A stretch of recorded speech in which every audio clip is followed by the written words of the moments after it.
6, 7, 8. You're going to add 8 tablespoons of flour. You're making a roux, and you want to cook this to make sure that it thickens but it doesn't brown, because you're making a white sauce. So it should look something like this.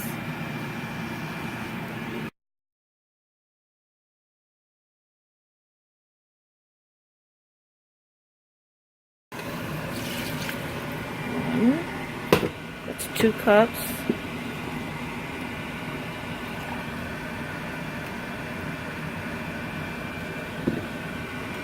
That's 4 cups.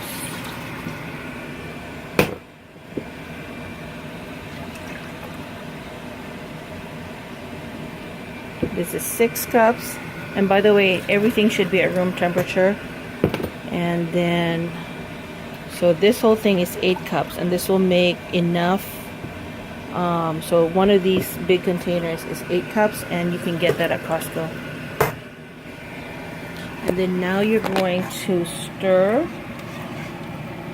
and get the roux all mixed in there. Now the secret to this is that you have it on medium heat, but you have to stir constantly because you don't want the milk to brown at the bottom.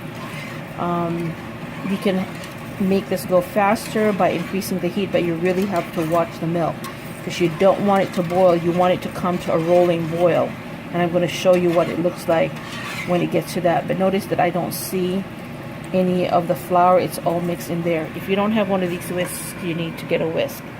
Also at this time you want to add some salt. Now be careful with the salt because you also have salt in the cheese. So start with maybe 2 teaspoons of salt and 1 teaspoon of black pepper. That's about 2 pinches. And stir. So you want to keep stirring until you'll see it boiling. At the same time, you are boiling the water for the pasta, and you're going to use 2 bags of the Elbow macaroni. You can use any, but Elbow is your typical macaroni and cheese pasta. Okay, now cooking the pasta is really important because you don't want to cook it too much. So make sure you have boiling water that looks like this, and once it gets to this boiling pace, you want to make sure that you turn it down a little bit just so it doesn't boil over, and then dump your 2 bags of pasta in there. Now, people say you shouldn't crowd pasta, and they're probably right, but if you watch it, you should be able to get it in. And then I use a spatula, a wooden spatula, and I mix it in so it doesn't clump up. Now bring this back to a boil, and in the meantime go check to see that your sauce is not burning. Make sure that you're always checking this. Remember, we're coming to a rolling boil, not a full boil. It should just percolate underneath the surface of the milk. And so we're not quite there yet, but we're close. And notice that I had increased the heat a little bit, but I'm always watching the milk. And in the meantime, this needs to come back to a full boil. It takes about 11 minutes for this to come to what I call al dente. It should be still slightly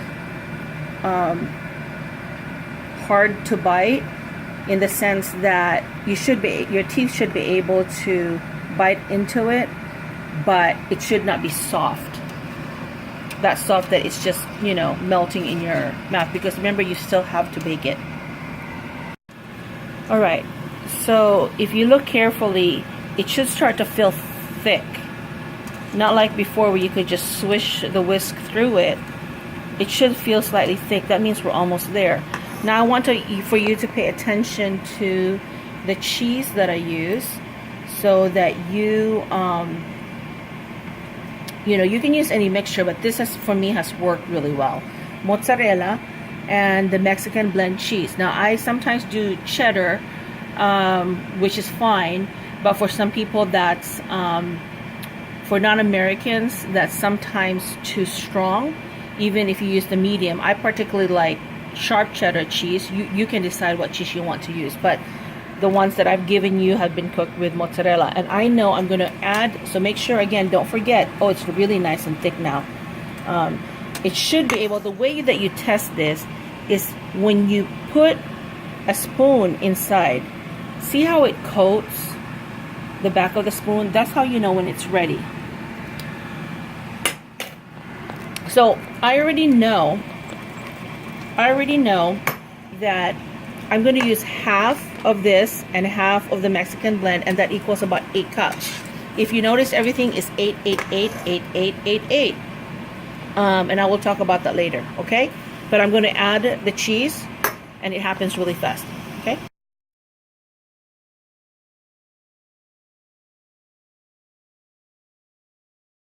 You have to stir this really well in here, and it's going to start to thicken. But you want to make sure that you incorporate it all into the milk product. Now, again, remember what I said. You are going to salt it as needed. Remember, you start off with 2 teaspoons of salt because the cheese has salt. You don't want to make it too salty at all. Notice how gooey and nice it is. That means it just needs some more, to mix a little bit more. And when you add this, it's going to become really nice. That's the cheese sauce. Alright, so now we've drained it and it's al dente. And I have a bowl here where I'm going to combine everything. Here's my cheese sauce, and here is my bowl. So I've put about 2/3 of the pasta in here. Now keep in mind, here's the rest. Keep in mind that you still have to bake this, so you can't have too dry of a pasta. So I start with that because I can always add more pasta in here. Now I'm noticing that the cheese is extremely thick, which is fine, but I like mine a little bit more thin, so I may add some more milk in here, but maybe not. We'll see. So notice that that's looking really good. You do not want, wow, this looks so delicious.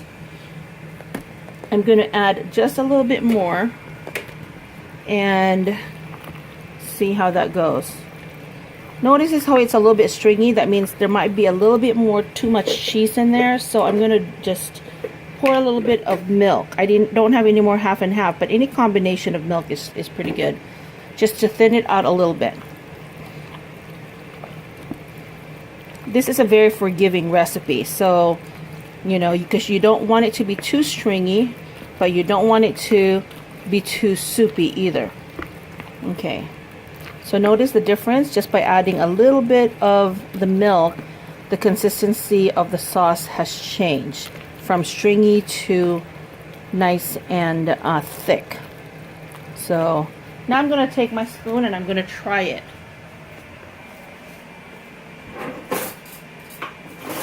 I want to taste it for flavor.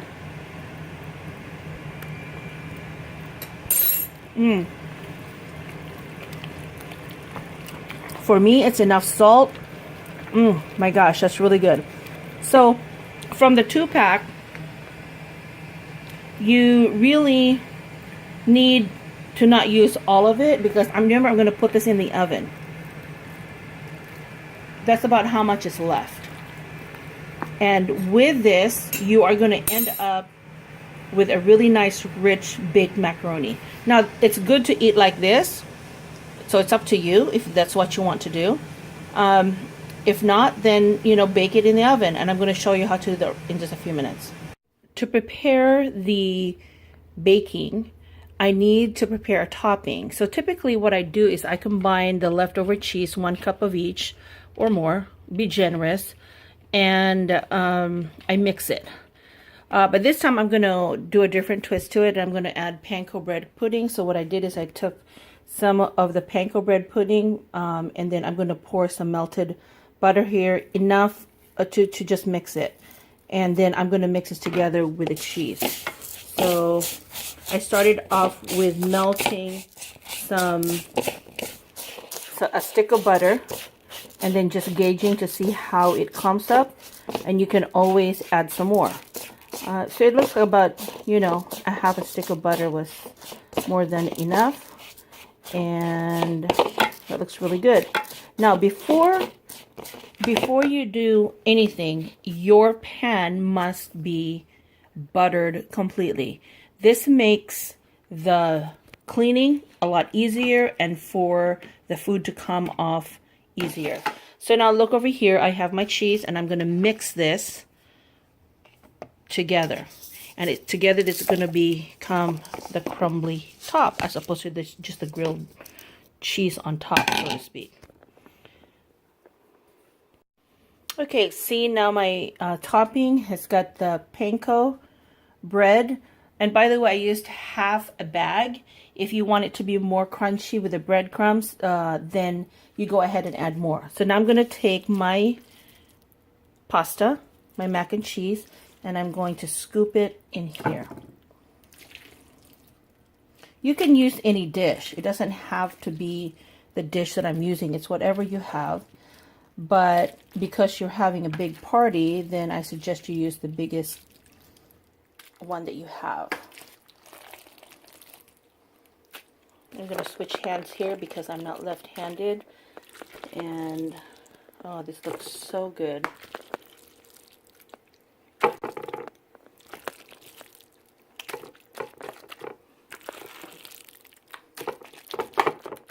And then you just keep spreading it until you're satisfied. If you use this Pyrex dish, which is, I think, I want to say an 11 or a 9 by, no, a 9 by 15. I'm not quite sure. Then you should be good. See how much it makes? That looks really excellent. So, okay, then you take your topping and you just start to sprinkle it on top. Generously. Make sure you get all the edges.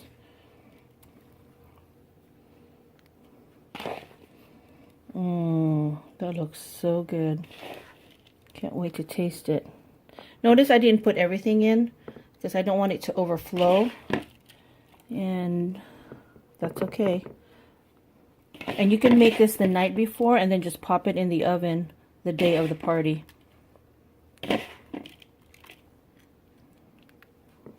Make sure everything, all the edges, do not leave any uncovered macaroni. Doesn't it look good? And then, there you go. All right, and this goes into a preheated 350 degrees oven for about, oh, I don't know, 20 minutes, maybe 15, 20 minutes.